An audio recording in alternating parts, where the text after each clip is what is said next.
There's something about a 1954 Chevy Bel Air that makes you slow down for a second. You look at it, and you just feel a quiet pull. The soft curve of the fenders, the steady chrome line, the way the roof settles into the body. It isn't loud. It isn't showing off. It's calm. Almost like it knows exactly what it is. You still find these cars sitting in places where time seems to stop. Behind old workshops, next to barns, covered under a sun-faded tarp. And when you lift that tarp or catch it from the corner of your eye, something hits you. How did a car that looked this confident end up living more in memory than on the road?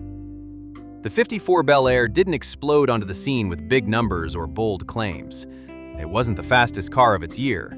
It didn't introduce a legendary engine. It wasn't rare.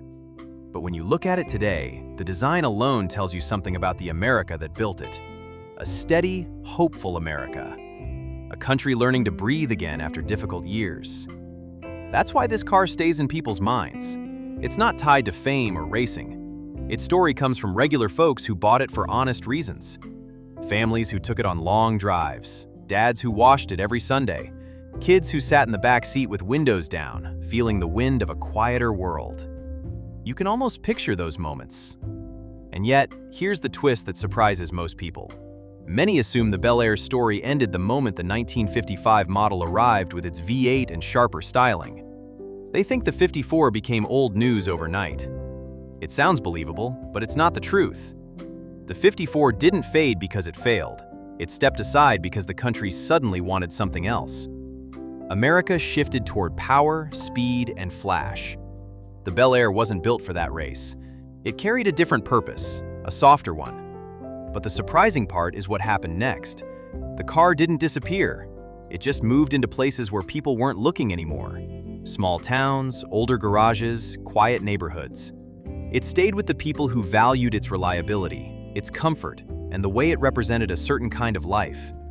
You can feel that when you stand next to one. It's like a reminder of who we were before everything became fast and loud. Most folks assume the Bel Air's ending came quickly, that it closed its story in the mid-50s.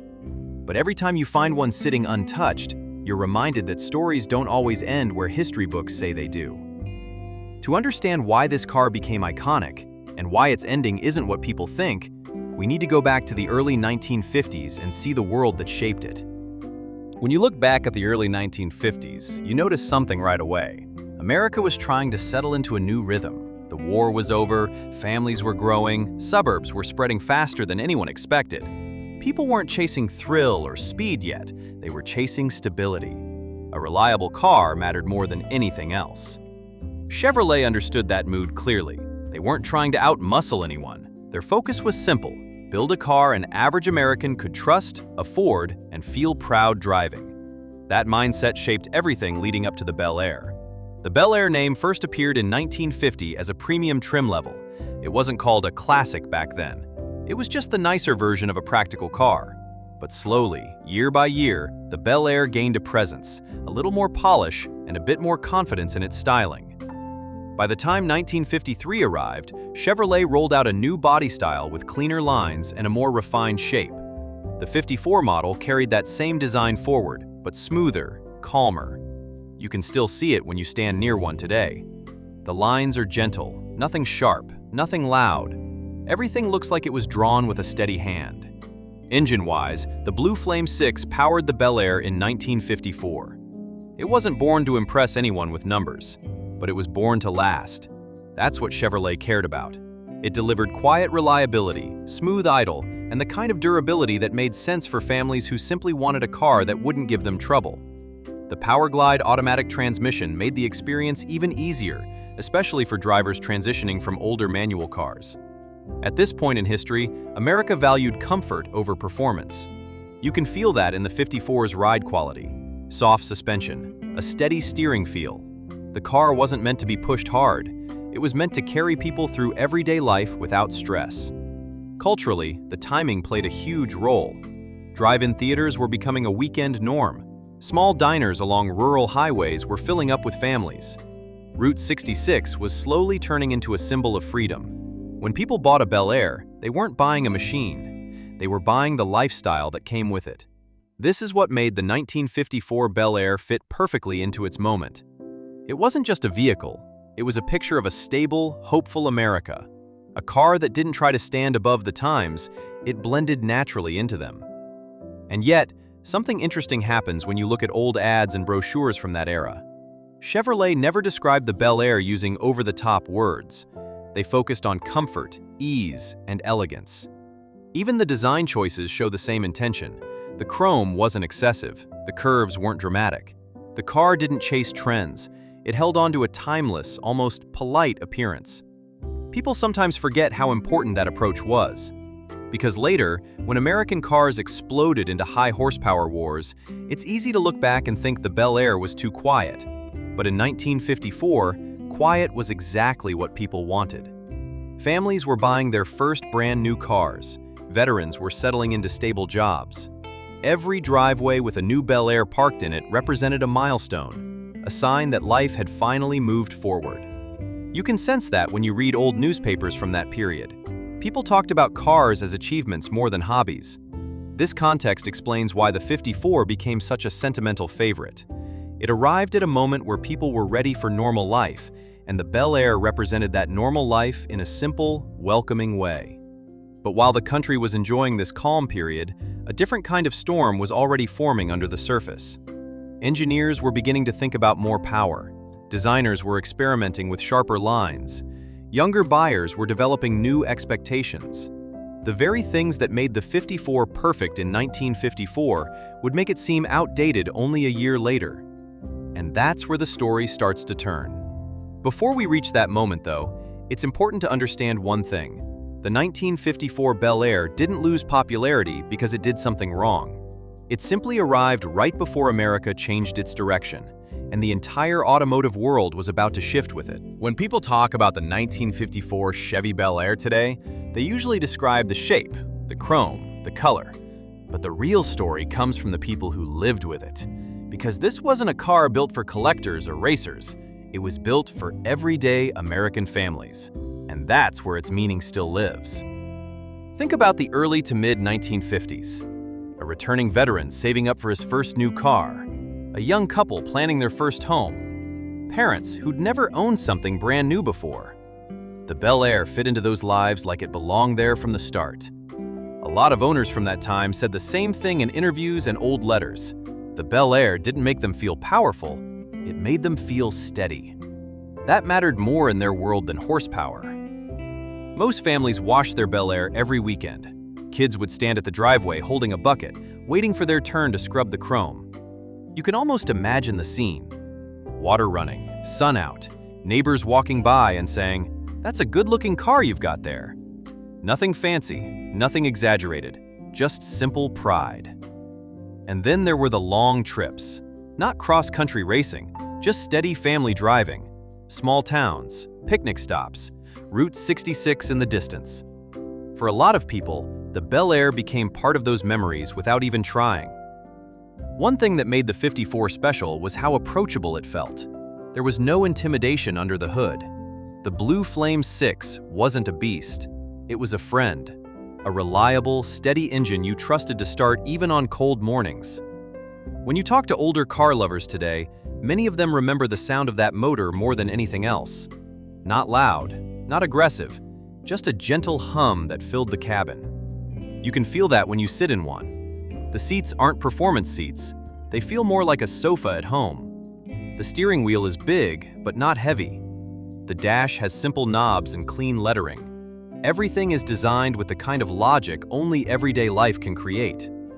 And different owners had different relationships with the car. Some loved it for its style. Some loved it for its comfort. Some bought it because it was simply reliable transportation. Others felt it lacked excitement, especially once newer models arrived. But across all those perspectives, something consistent shows up.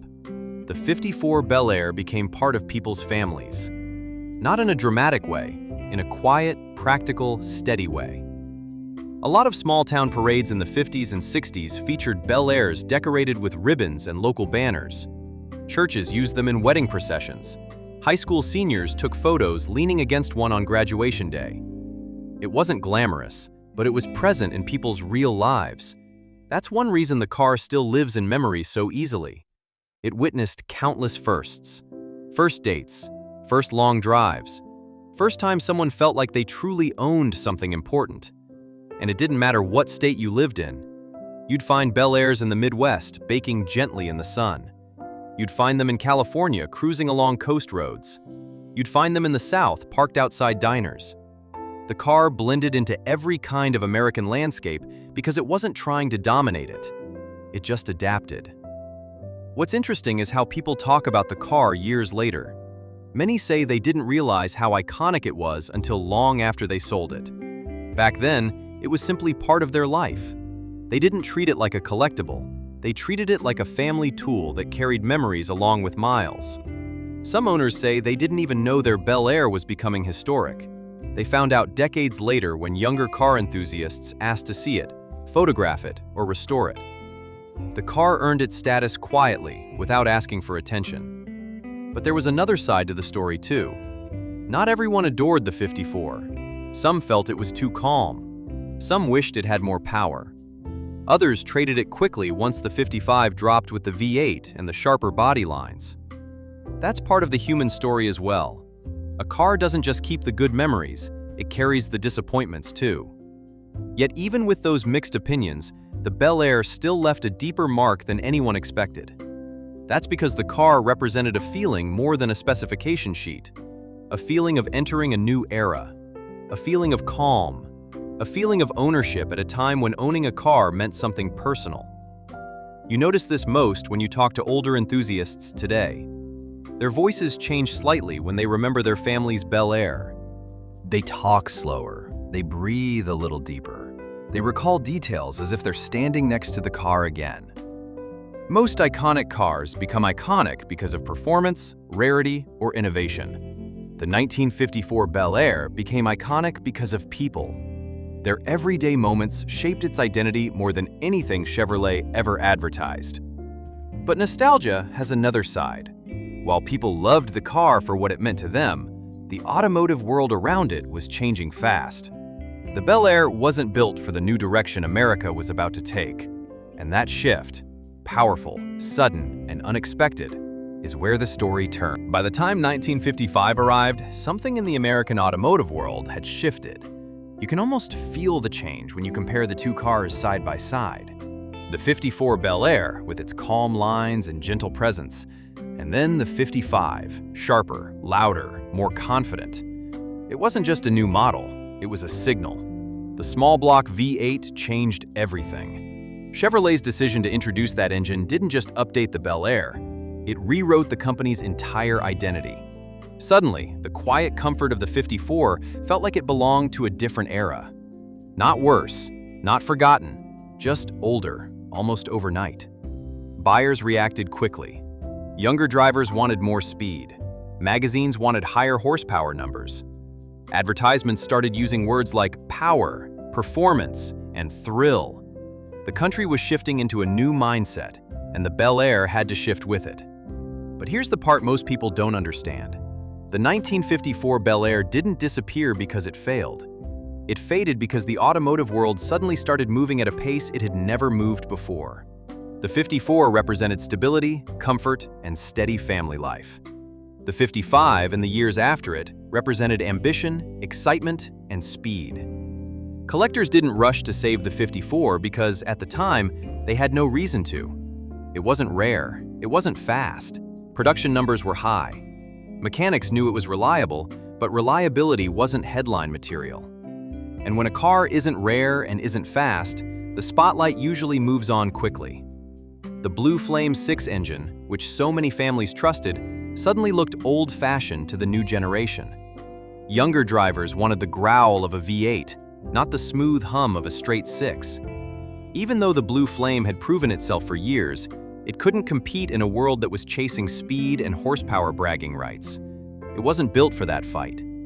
Design trends changed just as quickly.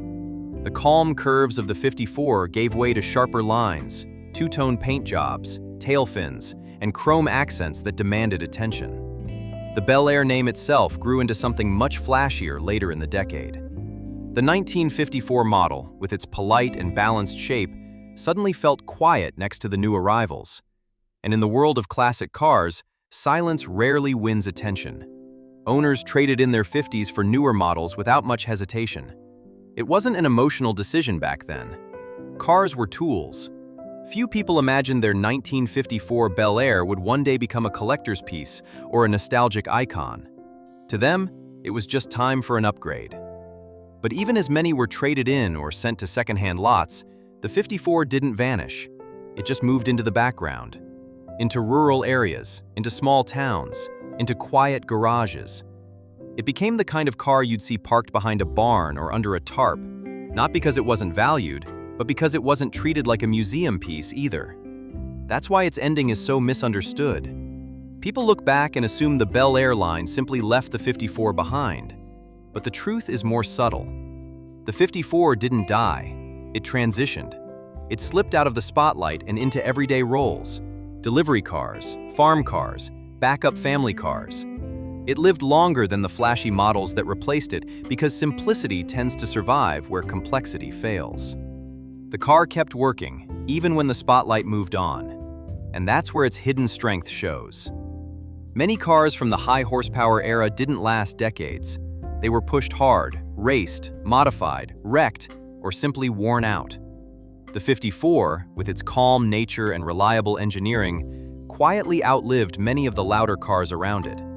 It didn't become a legend on magazine covers, but it became a survivor in real life.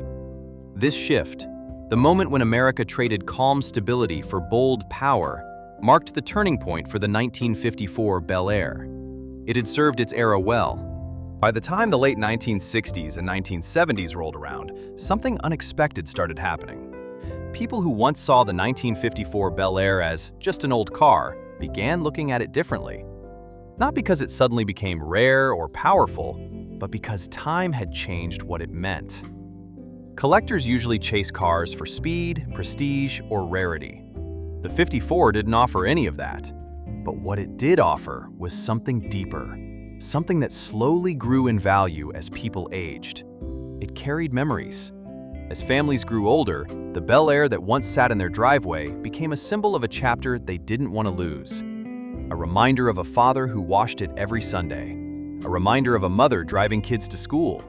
A reminder of a time when life moved slower and felt more predictable.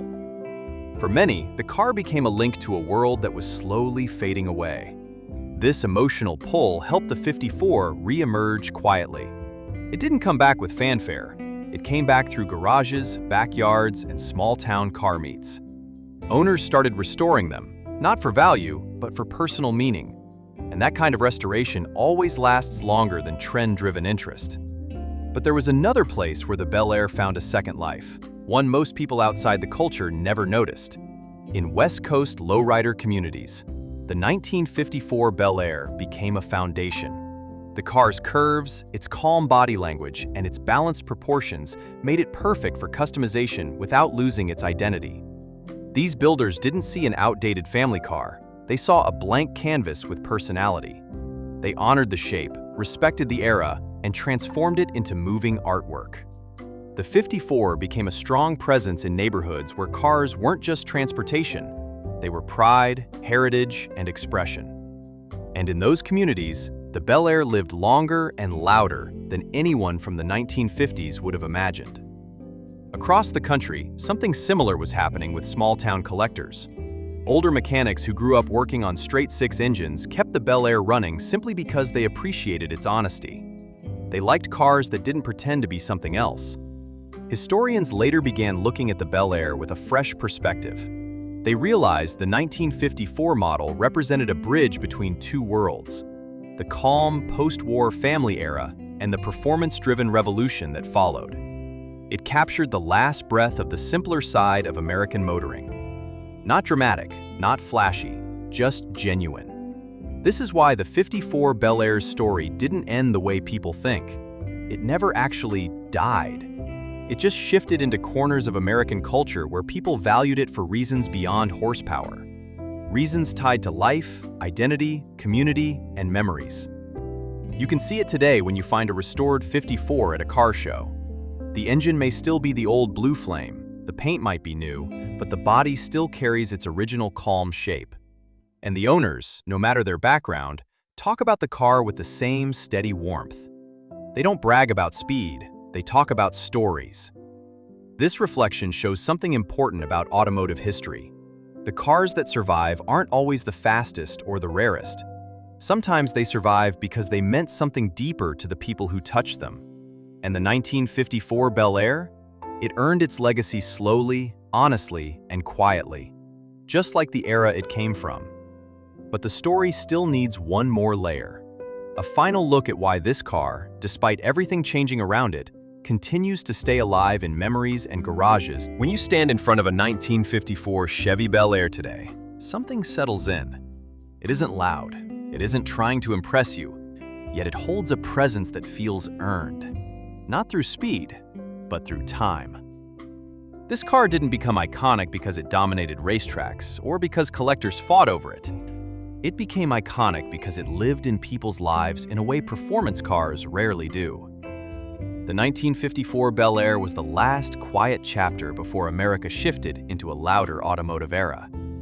That's part of why it feels so different when you look at one now. The design is gentle, the lines are steady, the personality is warm. It carries the softness of a world that was changing but hadn't sped up yet. And you can feel that in its shape. When we opened this story, we pictured a Bel Air sitting under dust behind a workshop. At first glance, it looked forgotten. But now, after walking through its history, its people, its memories, and its unexpected cultural impact, that dusty car doesn't feel forgotten anymore. It feels like a survivor. A witness to how America grew, changed, and redefined itself.